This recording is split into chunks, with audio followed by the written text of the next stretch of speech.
Step by step. What happens in the Catholic Church after the death of a pope? 1. Confirmation of the pope's death. The first step following the death of a pope is the official confirmation of his passing. This solemn responsibility falls to the Camerlengo, also known as the Chamberlain of the Holy Roman Church. The Camerlengo is a senior Vatican official appointed by the Pope to handle the administration of the Church during the period between papacies, known as the sede vacanti. To confirm the Pope's death, the Camerlengo traditionally performs a symbolic and respectful ritual. He approaches the body of the Pope and gently calls out the Pope's baptismal name 3 times. This is done in a quiet, reverent tone. If there is no response, the Camerlengo officially declares the Pope deceased. 2. Destruction of the fisherman's ring. One of the most symbolic acts following the death of a pope is the destruction of the fisherman's ring. This gold signet ring, bearing the image of Saint Peter casting his net, was used by the Pope to seal official documents and signifies his spiritual authority. After the Pope's death, the Camerlengo who oversees the Church's affairs during the interregnum breaks the ring in a solemn ceremony witnessed by the College of Cardinals. This act serves 2 important purposes. It prevents any possibility of forgery or misuse, and it marks the official end of the Pope's reign. The destruction of the ring underscores the transition of leadership and sets the stage for the conclave to elect a new Pope. 3. Official announcement. The Vatican formally announces the passing of the Pope to the world through an official public statement. This solemn declaration is typically delivered by a high-ranking Vatican official and is broadcast globally, signaling the beginning of a mourning period. In the moments following the announcement, church bells may toll across Rome and in Catholic communities worldwide, marking the profound loss. Mourning customs are swiftly initiated. These may include the lowering of flags to half-staff, special prayers, and memorial services in churches. The atmosphere becomes deeply reverent as the global Catholic community unites in grief and remembrance. 4. 9 days of mourning. Following the Pope's death, the Catholic Church enters a solemn period known as the Novendials, or 9 days of mourning. During this sacred time, daily masses are celebrated in the Vatican and around the world, offered for the repose of the Holy Father's soul. These liturgies serve as both a tribute and a spiritual intercession. Meanwhile, the Pope's body is carefully prepared and placed in St. Peter's Basilica, where it lies in state. Thousands of faithful pilgrims, clergy, and dignitaries come to pay their final respects, filing past in quiet reverence. This period allows the global Catholic community to grieve, reflect, and honor the legacy of their spiritual leader. 5. Burial.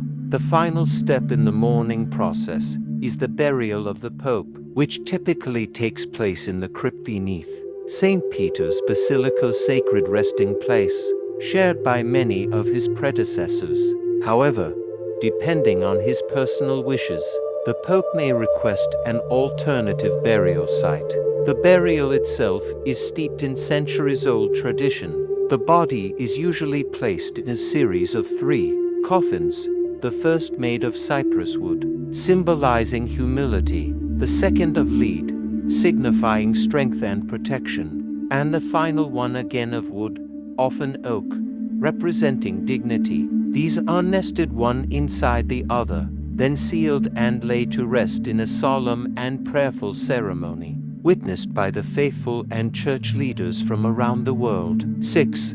Sede Vacanti, the vacant see. With the Pope's passing, the Church enters a unique and solemn phase known as sede vacanti, meaning the seat is vacant. During this period, all major governance within the Vatican comes to a halt. The Pope's offices are sealed, and no new decrees, appointments, or significant decisions can be made. Only essential day-to-day functions continue, overseen by the Camerlengo, senior cardinal, tasked with temporarily managing the Church's administrative affairs. His role is strictly limited, ensuring the Church remains operational while respecting the authority of the papal office. This phase underscores the gravity of the moment, as the Church pauses and prepares for the election of a new spiritual leader. 7. Preparation for the conclave. As the period of mourning concludes, attention turns to the future leadership of the Church. The College of Cardinals, senior Church leaders from around the world, gathers in Rome to begin the sacred and historic process of selecting a new pope. This preparation period allows time for prayer, reflection, and discussion. According to tradition and church law, the conclave must begin no sooner than 15 days and no later than 20 days after the pope's death. Only cardinals under the age of 80 are eligible to vote, ensuring a balance of experience and vitality. During this time, the cardinals are sequestered in the Vatican, shielded from outside influence, as they ready themselves for one of the most solemn responsibilities in the Catholic faith, the election of the next Bishop of Rome. 8. The Conclave. The conclave, the sacred process to elect a new pope, takes place within the Sistine Chapel, under the awe-inspiring gaze of Michelangelo's frescoes. It is conducted in absolute secrecy, with all cardinals under age 80 sequestered from the outside world.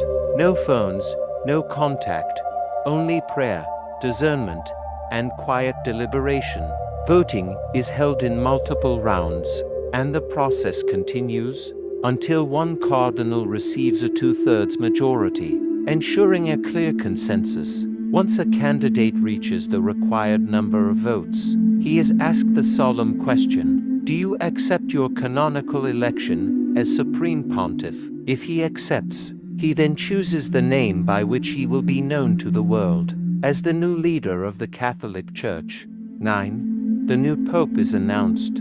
Once a new pope has been elected and accepts the role, the world waits in anticipation for the historic announcement. Crowds gather in St. Peter's Square, eyes fixed on the central balcony of the basilica. Finally, the cardinal protodeacon steps forward and proclaims the iconic words, Habemus Papam, Latin for "we have a pope." He then reveals the new pope's chosen name. Moments later, the newly elected Supreme Pontiff emerges before the faithful for the first time. The atmosphere is electric with emotion and reverence. The Pope greets the world and offers his first Urbi et Orbi blessing to the city and to the world, a powerful message of peace, unity, and hope, marking the beginning of a new papacy.